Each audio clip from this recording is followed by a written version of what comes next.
I mean this as no disrespect to the men's game, to the men's tournament that we just watched. But if you're asking me to make a bet or make an investment on either the men's tournament or the women's tournament, the men's college basketball game or the women's college basketball game in general for the next 5 to 10 years, I'm sorry, but I'm investing in the women's game. And again, this was great last night. UConn won number 5. We can talk about whether they're a blue blood. Dan Hurley deserves his moment. This was great. But to me, the women's tournament has this level of growth that has started now where I don't even know what the ceiling could be. Whereas on the men's side, while things are going great with NIL and guys can transfer and all of that, but there is a lack of star power right now that you saw in this tournament that made it, I think, harder for people to really grab onto this tournament and the way that they were captivated by the women's tournament. I absolutely agree on this year. But the question moving forward, was this a Caitlin Clark-generated bump? Right.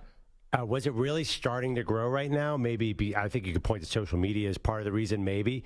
Or was this just because everyone tuned into Caitlin Clark? Because the numbers went up a huge percentage from last year, right, and all the big ratings were Caitlin Clark games.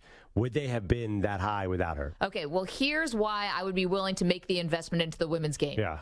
Because Caitlin Clark, I know, is going to be in college for a while. I know she's going to be back next year, and I know Angel Reese is going to be back next year. That's 1 year. Okay, so the next Caitlin Clark or the next star, I know I get them for a while. Yeah, okay. Bronny James is most likely going to be in the tournament next year. I'm not saying stars don't exist on the men's side. We're about to have LeBron James's kid playing in college. It's going to dominate everything, right, on men's college basketball. But he's only going to be there for a year. So say they lose in the second round of the tournament. Say they lose in the Sweet 16. That was it. And then he's gone. That's not his fault. Good for him. He can go to the NBA. But it's hard to grab on and latch on to some of the men's college basketball players because if they're really good, then they're probably going to be gone to the NBA. They also have the G League they can go to. They can go overseas. There's just a lot of other places for them to show their talent. Right, but that started in what year? 1998?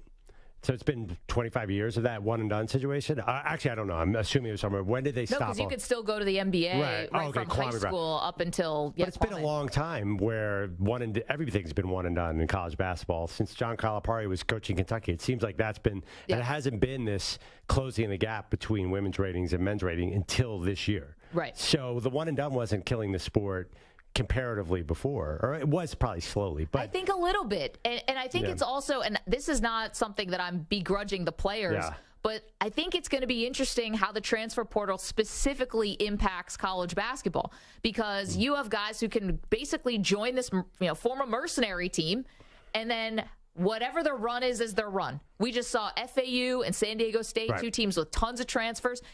And then we saw LSU on the women's side with tons of transfers. They won. And those two teams on the men's side, FAU and San Diego State, both went really far. But if you're going to consistently have this movement where you're constantly kind of moving around, I don't know. Quite frankly, I think it's just about the star power. I think that you need to develop the players into stars and then let people get to know them and then build on it. But nothing's changed on that for a long time. Next year, and I do agree, it's been the major problem with college basketball. I think if anything, college basketball, men's college basketball, is going to get a little better because of NIL. So you're not going to, this G League, no one's going to the G League anymore. That's not going to be a thing in 3 years. Really? Why would you not be on TV when you can get paid more in college basketball? It makes no sense. So you probably can't get paid. So next year, there's gigantic stars coming to the game that are going to be must-watch people. You're going to get Bronny. You're going to get DJ Wagner. I was just watching highlights of Justin Edwards, who's going to Kentucky. He's the #1 player. He is insane. So I think you're going to get a bump from these stars. You're going to get 1 year of them, but that's something. Remember when Zion was at Duke? Those games were more popular than any NBA game. I know, so you can have brief star power. He had the star power, right? But those guys are coming back. DJ Wagner is going to be a mega star. He's going to be dunking on everyone's head. People are going to tune in for him. Okay, I ask you though, if a team of freshmen or primarily freshmen is ever going to really be able to have a big run again, and I'll tell you why. Because look at what we're seeing now with guys who are able to transfer, and now it was with COVID. That's obviously going to taper off a little bit with guys getting the extra COVID year. But you have like grown men out there. I mean, some of the guys in the tournament this time around were 23, 24 years old. And again, I'm not begrudging it, but those guys are going to beat freshmen. Yeah, but it's been the way forever. Yeah. I mean, except for the one and done team that Calipari won. So Calipari's been that the dominant. Like the Fab Five, in 91. Yeah, and a lot of them stayed 2 years. Right? But John Calipari's out-recruited everybody and only had one title, right? So we know the one and done's don't win, but they add so much buzz to the sport. This year was an anomaly. It was just incredibly lacking star power. Right, I think it's going to come back. That's all I'm saying is I agree the women's game is going to be more popular, but I think this year was particularly bad, and I think this Final Four was particularly bad matchup-wise. I think they really almost could not have done worse. And there's just no way. Last year's Final Four, they had Duke, North Carolina, Kansas, and Villanova. Yeah. And this year was San Diego State, Florida. And Coach K retiring, which added a whole other layer. Yeah, this year was Florida Atlantic, San Diego State, Miami, and UConn. I mean, these two things. So the question is, and I think the important question is, what will be next year? And I bet that there are more big names. Okay, but hold on one second. If the sport is really in a I don't want to say healthy, because I think it's better that the guys can get paid, like NIL. Yeah. It's definitely better. It's better you can transfer. Remember back in the day, coaches could block transfers. Like, it was such nonsense, and it was so weighted towards the coaches and the schools, and no power for the players. So I like this. But if your sport is truly in a super healthy place, does it matter who makes it to the Final Four? Like, it doesn't matter who makes it to the Super Bowl. But we're all tuning in. Like, and I know the NFL is such a behemoth, that might not be fair. But when your sport is massively successful, I think it doesn't matter who's in the Final Four. People tune in, and that the tournament makes stars. The tournament doesn't need stars. This year, the tournament didn't make a lot of stars. Right. Obviously, if that's the case, then the women's sport has a big problem. Because you just said, because if it wasn't Iowa in there, if it was South Carolina, LSU, that rating would have been half of what it was. Right. So is that an indictment of the women's game, or are you saying that that's an indictment of the men's game? Because it affects both sports in a similar way. Okay, but considering the head start that the men's game has had over the women's game, they should, granted, the ratings were still really good last night. The 30 million people, whatever, tuned in, 10 million for the women's tournament.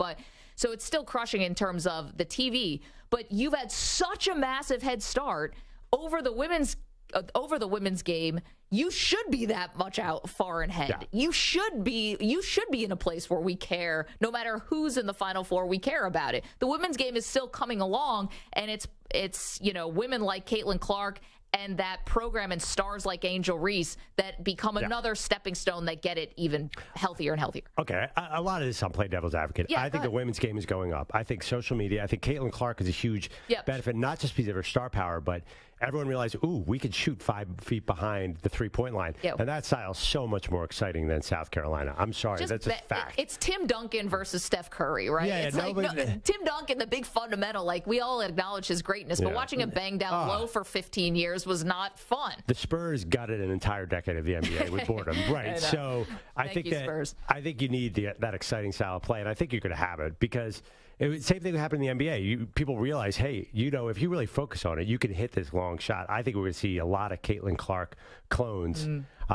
By the way, of both colors, just so I want to point out. It's not going to be, that doesn't mean we're going to have these all-white teams out of Iowa. No, I know what you meant. Yeah. So I think you're going to get that game to be a little more exciting and wide open, which is great. The NBA did this when Curry came along in 2015. Yep. And some would say it's gone a little too three-point heavy, but I think that's good. So I think that if women's basketball does that. Now, men's basketball, here's the question, though. Was this just an anomaly that it was a bit of a down year without stars?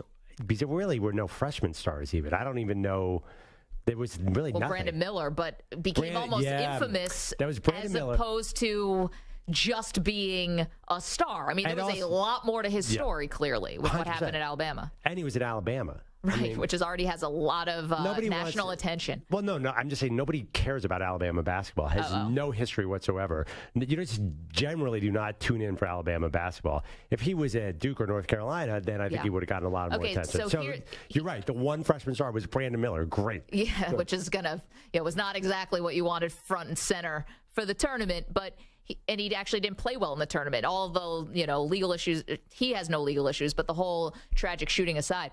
I think the other part of this that I don't want to say it's hurting the men's game because I still love it, but it's just it's a reality of the men's game. You talked about a lot. If you switch the jerseys on a lot of these 15 seeds and 2 seeds and 16s and 1s, you might not be able to tell who was who. The upsets are always great. Fairleigh Dickinson University taking out Purdue, UMBC taking out UVA a couple years ago are great. But they are becoming a little bit more common. And they're still electrifying. They're still exhilarating. We love the calls. Furman and all that is phenomenal. Princeton going to the Sweet 16. All that stuff is awesome. But as the upsets become more commonplace, it does take a little of what is magical about the men's tournament and maybe makes it just a little less special. Again, nobody's fault. The guys are getting better. They're transferring. The teams are getting more stacked. There's maybe less of a gap between how the best guys in college basketball and then the ones who are, playing it on smaller teams. But like the more 16s who upset 1s, the more 15s that upset 2s, the more it becomes commonplace, it becomes commonplace. Yeah, no, that's a great point. Fairleigh Dickinson should have been way outclassed in the first round, and they just weren't. And You're right. I think it's going to become more. It's a big problem. You can have Cinderellas early, but you can't have Cinderellas if you can't have David without Goliath. Right. I keep saying so. There aren't enough Goliaths. But all like St. Peter's was awesome last year. Everyone was rooting for St. Peter's, and they made it all the way to the Elite Eight. It was fantastic. FDU was a little more traditional in the sense that they beat the one and then lost in the second round, but. Still thrilling. I'm just thinking more and more about it, though. It is funny that we're making this argument because next year is going to be big. I think you're going to have some stars next year, but I'm not just asking. Some stars. You're going to have the big star. I'm asking you to make a bet, though, on growth for the future. Yeah, growth, higher percentage women. I still think the men's will have higher rating, but next year is going to be a lot of buzz. Oh, the men will always have a higher rating. Yeah. Growth. That I would not ever claim. But I do think the Caitlin Clark phenomenon. It's not a guarantee that this is going to stick. You could have a higher rating this year than the next 2 years. It just depends. There's no way. Like you said, how many clones does it spawn? Even so, there was something about just her style of team. Iowa has no chance of getting back to the final game. They were clearly the inferior talent team in both Final Four rounds. I mean, they were a 2 seed this year, but they couldn't get a single rebound against either team. They were clearly outmanned. But they got all the way to the championship game. That's where it obviously tried this crushed them against LSU. Yeah, they had this wild style of this this deep shooter and this passing. I think people are going to figure that out. I'd be shocked if Caitlin Clark made another run. I just think teams are going to gear up to stop her. Yeah. And it's going to be hard. So that's another problem. But I'm telling you, Bronny next year. It was harder for Steph Curry the second year in the tournament than the first. Yeah. When he was with Davidson. Great example. Yeah. And same in the NBA. Eventually, people started coming after Steph, and he had to get Kevin Durant on his team. But he just won another title with Andrew Wiggins. So. You have to admit, next year with Bronny that's going to be like their Caitlin Clark. Okay, but that team's got to be. Well, no, Bronny is going to be a star. But the question is, is Bronny's not a volume shooter from what we can tell? Well, he did hit 5-3. I mean, in the McDonald's All-American game. I mean, it doesn't matter. He can score 10 points a game. If LeBron James is courtside at an Ohio State, Michigan State game, it's going to be a huge rating every night. It's not because of Bronny. I'm sorry, I love Bronny, but LeBron James is going to make this the Caitlin Clark next year. So men's is going to have a little bump, and we're going to revisit this next year. And you're going to say, well, this year didn't count because of Bronny. And I'll agree with you. And by the way, I totally agree with you. Just save this tape. And we'll but the question I have for women's basketball is, will they build off Caitlin Clark? Or was this an anomaly? Yeah. Because there have been lots of stars, lots of huge stars, and they've never had this big a jump. Diana Taurasi, I've never seen a better player. She was amazing. And she has the personality. Yeah, she's good. And she's hysterical, and they did not have that jump. You want to know one of the things I think that ironically hurt Taurasi? They were so dominant. Yep. It's like you've got no peers. Who's going to come for the crown? That was one of the best parts about Iowa is it just wasn't a coronation of South Carolina. Because it was an upset. It was a Villanova beating Georgetown. So it's interesting.